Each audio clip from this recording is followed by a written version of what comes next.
Hello, and welcome to Engage with Eagle Forum, a podcast to encourage the modern day woman in her vital role in shaping society.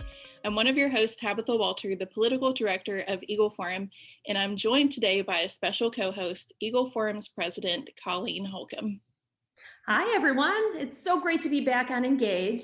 Today, Tabitha and I have the privilege of speaking to you about one of the greatest threats facing our nation and our daughters and young women of all ages: sexual orientation and gender identity. I know you've heard us talk about this topic quite a lot this season, but unfortunately, the SOGI issues, as they're referred to, has many different facets affecting our society at so many different levels. Right. It just seems like it's permeating everything that we do, unfortunately.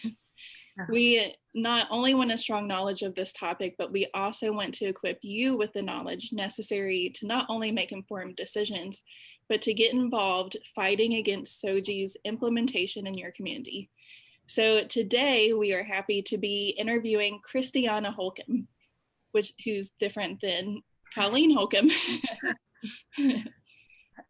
Christiana is a legal counsel for Alliance Defending Freedom, and in this role, she has worked to defend the constitutionally protected freedom of churches, religious schools, and Christian ministries to exercise their faith without government interference. She has also advocated for the right of pastors and churches to be free from IRS censorship via the unconstitutional Johnson Amendment, and has defended the bodily privacy rights of students, which we're talking about today. Christiana served as co-counsel in the first pre-enforcement challenges filed against state officials who threatened to censor churches and deny them their freedom to operate consistently with their beliefs about human sexuality. Fort Des Moines Church of Christ versus Jackson and Horizon Christian Fellowship versus Williamson.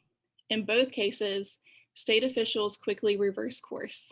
Christiana earned her Juris Doctor in 2010 from Oak Brook College of Law and Government Policy, where she graduated first in her class and served as a teaching assistant in criminal law. Also in 2010, Holcomb completed the Alliance Defending Freedom Leadership Development Program to become a Blackstone Fellow.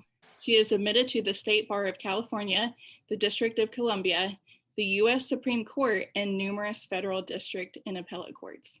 So let's roll the interview. Thank you so much for joining us, Christiana. My pleasure. Thanks for having me. Well, Christiana, I know we share a last name. I know I get asked all the time if we're related, and I say, no, I'm not that smart. In your bio, Tabitha noted that you've defended the bodily privacy rights of students. Can you tell us what exactly does that mean, and why do bodily privacy rights of students need to be protected? Sure. Well, during prior administrations, we saw a push to enact gender identity policies, and they were pushing them into school districts and having an impact on young women's right to have their privacy protected in their locker rooms, their shower, and their changing areas. And so one of my clients, Alexis Lightcap, walked into her school bathroom at her high school, and she encountered a biological male there. And she was startled, she was frightened. She went to school administrators and asked for them to fix the situation. And they said, no, actually, we've had a policy change in light of the Dear Colleague letter from the Obama administration. And this is the way things are going to be now. If a biological male identifies as female, he has a right to use the girls' restrooms, locker rooms, and shower and changing facilities. And that's just not right. No young woman should be forced to take care of her personal bodily needs with a biological male in that same space. Her privacy deserves to be protected. And so because her school administrators refused to protect her as they ought, Alliance Defending Freedom had the privilege of representing Alexis and trying to challenge those policies. That's great. You know, we talk about, opening bathrooms and how terrible that is. But then when it comes to a minor, it just seems way more intense. When it's your daughter, when it's your niece, it seems more real. So it's really great that you guys are taking on that case. Just recently, the National Collegiate Athletic Association, better known as the NCAA, made a statement about being inclusive about transgender athletes. And they said that they firmly and unequivocally support the opportunity for transgender student athletes to compete in college sports. They also stated that they would only hold championships in states, quote, free of discrimination. So, Christiana, you've advocated for women's sports at the collegiate level. Can you fill us in on why women's sports have become such a target under the sexual orientation label, and explain some of the other cases that you've worked on as well? Yes. Oh my goodness, so much we could talk about here. So taking a step back, we're seeing a push across the country, not just in state athletic associations, but even with the Biden administration, pushing policies, these gender identity policies that allow biological males to simply identify as female and to come in and to dominate girls' sports. That completely eviscerates the whole purpose and promise of Title IX for our girls, right? Nearly 50 years ago, we passed Title IX to stop sex discrimination against girls and ensure that they have equal athletic opportunities with boys. And in order to do that, because we all recognize there are real physical differences between males and females, that's the reason we have women's sports as a separate category. And that's why women's sports needs to be protected. Mm-hmm. So we're seeing these policies pushed across the country. And again, even being advocated by the Biden administration, literally hours after inaugurating the first female vice president, the administration issued an executive order directing federal agencies to redefine Title IX to include gender identity and sexual orientation and the like. So this is having a really devastating impact on young women. And most poignantly, one of the first situations to really reach the national consciousness was in the state of Connecticut, where, again, they passed a gender identity policy to biological males in the course of just 3 years, took 15 women's state championship titles, more than 85 opportunities for girls to advance to the next level of competition. They didn't get to go to the state championships. They didn't get to go to the regional championship meets because a biological male was there in their place. So we're watching girls get knocked off the podium, losing the opportunities and the recognition that they deserve. And these are important. Sports matter, but also consider that these girls' future opportunities could be on the line as it relates to scholarship opportunities, making it to the collegiate level where these scholarships are necessary to help them pursue their dreams and their future careers. So Alliance Defending Freedom has had the privilege of representing 4 really brave young female athletes in the state of Connecticut, suing the State Athletic Association, saying, look, this violates these girls' rights, civil liberties under Title IX, and we want to just to restore that fairness and that level playing field to women's sports. Well, Christiana, we're so thankful for the great work that you're doing. And it's not just liberal administrations. Governor Kristi Noem, who is a great role model for conservative women and for all women, in the governor of South Dakota, someone we love and really appreciate, but she's made some headlines recently for vetoing a bill that would have ensured women's only sports remain women's only sports. Can you provide us with a bit of the lay of the land surrounding what happened in that case? Yeah, that was a deeply disappointing situation where basically activists and corporate interest got the ear of Governor Noem, it appears, and she caved to that. And she really sacrificed fairness for girls' sports because she was fearful and caved to the demands of these woke corporations. That's not okay. Look, the mandate of the NCAA is fairness and a level playing field. And so it's really critical that we have lawmakers who have the courage to stand up and say, we need to protect fairness for all of our female athletes, not just those in middle school and high school, that matters, but collegiate women matter as well, and their opportunity to showcase their talents, to not be forced to compete against someone who has all the inherent physiological advantages that come with being born male. Mm-hmm. Well, speaking of things that lawmakers can do, there is a lot we can do at both the state and federal levels. Actually, there have already been states that have begun to pass bills on this. So what are some of those actions that our lawmakers can take? Yes. So it's been extremely encouraging. More than 24 states this legislative cycle alone have introduced Save Women's Sports bills, laws that are simply designed to ensure that if you have a sports team designated for women or girls, only women or girls compete on that team. So our girls get to be the champion and showcase their talents. It's been really encouraging. 3 states have already passed those bills into law, and they've been signed into law by their governors. Mississippi, Arkansas, Tennessee. I know there are 2 other states that have these Save Women's Sports bills on the governor's desk right now. And so we're eagerly watching that and waiting to see the governor sign those bills into law. And yeah, a number of these other states are kind of just working through the legislative process. And again, it's just been really encouraging to see them step up to the plate and say, we've seen what's happened to young women across the country and losing out on opportunities. We don't want that to happen to young women in our state. So I think it's really important for lawmakers to take these actions, but also for them to hear from their constituents and to be told and have it re-emphasized that saving women's sports is a really important thing to the people of our state. And frankly, it's politically popular as well. In fact, there was some polling done last fall that indicates well over 70 to 80% of the American people agree that it's not fair for a biological male to come in and to compete in the girls category. This is not what the American people want. And so anyway, it's been really encouraging to see lawmakers step up to the plate and try to restore that fair play for female athletes. Right. It is very encouraging. I know we're seeing a lot of groups that are typically on the other side of what we're trying to do who agree that we need to protect sports for women and we need to protect opportunities for women. Well, we always like to end on a positive note, and what a positive note it is to see you, a lovely, really brilliant woman. And again, I emphasize we are not related, so I can say that shamelessly. We just thank you, Christiana, for all that you're doing.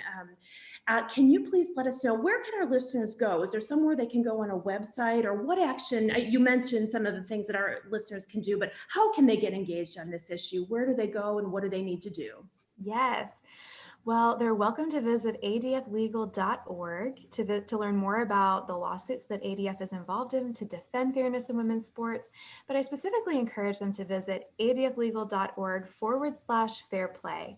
And on that webpage, there's a petition where you can sign your support, urging lawmakers across the country, both at the state and the national, the federal level, to protect fair play for female athletes. And that's one way to make your voice heard. That's great. I love visiting the ADF website because you guys have profiles on each person that you represent, and it's laid out beautifully. All of the facts are there. So I encourage everyone to check out your website. Well, thank you so much for joining us. This has been such a pleasure, super informative. And we'll be following your cases and rallying behind you guys so that you'll win. Thank you so much for having me. Yeah.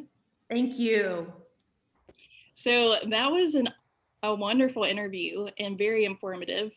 I'm glad we got that time with her. What I found really interesting is the polling that she mentioned near the end, where 70 to 80% of people aren't in favor of the idea of not allowing biological men to play in women's or girls' sports, which makes sense.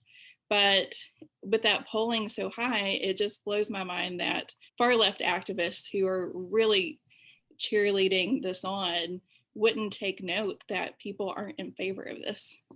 Right. It's really amazing. I think the woke culture has gone so far that they've just been able to do everything they want to do. They act as though what they think and is gospel and that everybody agrees. And it's clearly not true. I was just talking to my stepson yesterday. He's in an AP US history class, and he has some young girls who profess to be liberal, but he said it was almost unanimous. There was the opposition to biological males competing with girls. And as we mentioned, a lot of people who were on the opposite side of many issues, particularly radical feminists, are with us on this issue. Mm-hmm. And this is something that Phyllis warned about for decades as the ERA was debated. As you obliterate the distinction between men and women always lose. And that's something that I think a lot of people who just thought that the Equal Rights Amendment was necessary to secure rights for women couldn't see how that would play out. But that's an area where Phyllis was right once again. Right. I just find it ironic that there's this loud voice that keeps saying there's no difference between men and women. However, a lot of the recent medical research about the COVID vaccines have separated the reactions that have happened between men and women, because women react differently to these vaccines than men do. And so that just goes to show that women and men are inherently biologically different, and our makeup is different. And so that plays out in a lot of different things, but especially in athletics. And so I think that's why there's such a push from our side to keep things separate, so that women can have opportunity to play a sport or to win in their division. We want them to achieve just as much as a man does, but they don't have to compete against each other just to do that. Right, that's absolutely right. I think that's a really good point that you bring up about the research on the COVID vaccination. I remember when I was in college, and I went to Wellesley College, which is it's an all-women's school, very feminist. That was a big issue that I remember hearing about, that there was a lot of outrage, and it was appropriate outrage that even research on breast cancer was being done on men. And of course, that was not very helpful, because women's bodies are different. Women's biology is different from men. And so it's always going to harm both sexes to not recognize those biological realities. And that's right. Certainly in a medical context, it's consequential, but in an area where we're talking about opportunities, haven't we been fighting for opportunities for women for all these years? And now to see it, not only to see these opportunities being erased and being unfairly usurped, but to have young women be made to feel ashamed, like somehow they're being unkind, or somehow they're being bigoted by saying, I'm a woman and I'd like to not have to compete with men who have a biological advantage. Right. So Colleen, you're an attorney as well, and I just want to pick your legal brain for a minute. I'm no Christiana Holcomb, make that clear. But well, do you see this fight going to the Supreme Court? And if so, how do you think that would shake out? Well, I do.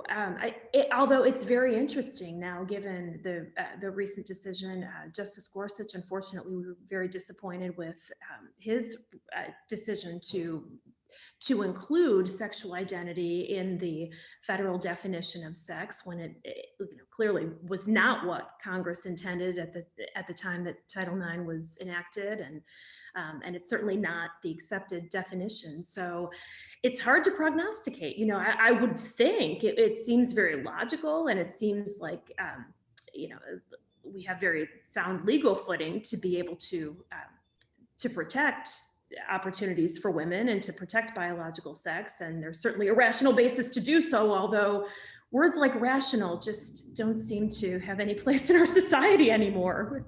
So I can't say how it would go, but I do think it is going to go to the Supreme Court, and I'm hopeful that they will do the right thing and protect men and women. Mm-hmm. And I think this underscores the importance too of keeping the Supreme Court makeup what it is. There's been a lot of talks of expanding the court, expanding the numbers of justices, and it's solely to get these things through on a liberal agenda. And it's a way to politicize the Supreme Court instead of looking at the Constitution and the law as it is. And so, we always talk about how different policies and different actions weave into one another. And I think this episode just goes to show that there are a lot of different facets, a lot of different outcomes, a lot of different things that could affect just the women's in sports issue. Yeah, that's right. And whatever issue is important to any American, certainly if the issue of protecting opportunities for women in sports, if that's important to you, I would certainly encourage our listeners, you have to be involved in the efforts to stop Congress from packing the Supreme Court as they're wanting to do now. And of course, that impacts absolutely everything. DC statehood for Washington, DC, which we could do another episode on, that is completely unconstitutional, also being pushed for a purely radical left liberal agenda. That's an issue that